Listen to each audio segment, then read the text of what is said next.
Thikũ igĩrĩ thutha wa mbura nene gũthandana na gũcũngĩrĩria hathara ĩtarĩ yonekana rĩngĩ na makĩria mũciĩ-inĩ mũnene wa Nairobi, rĩu makanika a ngari a mwena wa Grogon Nairobi matigĩtwo na gĩbarũa gĩa kũgeria kweheria makũmi ma ngari iria ihofanĩirio na kũiyũra maĩ.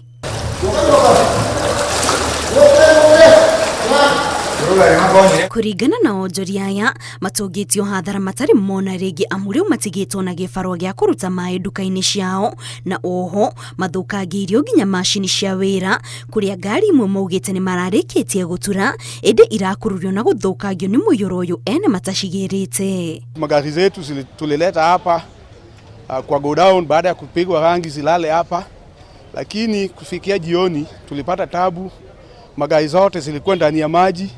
Paka leo ndio tunajaribu kuzitoa.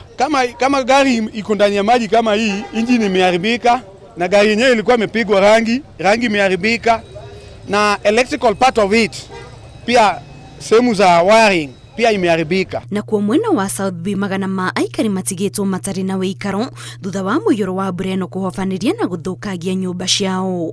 Vitu zimeenda na maji, mattress nimezianika, sijui hata kazi takauka. Sasa ni kuomba mali ya kulala. Na kuna watu wanakunyima, so mimi naomba tusaidiwe. Nguo za mtoto, kama mtu anaweza jitolea pia nilete nguo, mtoto wangu ni wa wiki, nimemzaa juzi, bado naumwa, kama mtu anaweza jitolea anaweza nisaidia sana. Kũringana na riboti cia rũhonge rwa Red Cross, andũ 43 nĩo makuĩte gũkinyĩria rĩu kumana na mĩiyũro ĩno, kũrĩa kaunti 16 ihutĩtio na gũcũngĩrĩria andũ matanyihĩire 845 matigwo matarĩ na wĩikaro thutha wa mĩciĩ yao kũhofanĩrio na gũthũkangio. Ngĩribotera Inooro TV, njĩtagwo Kate Muthoni.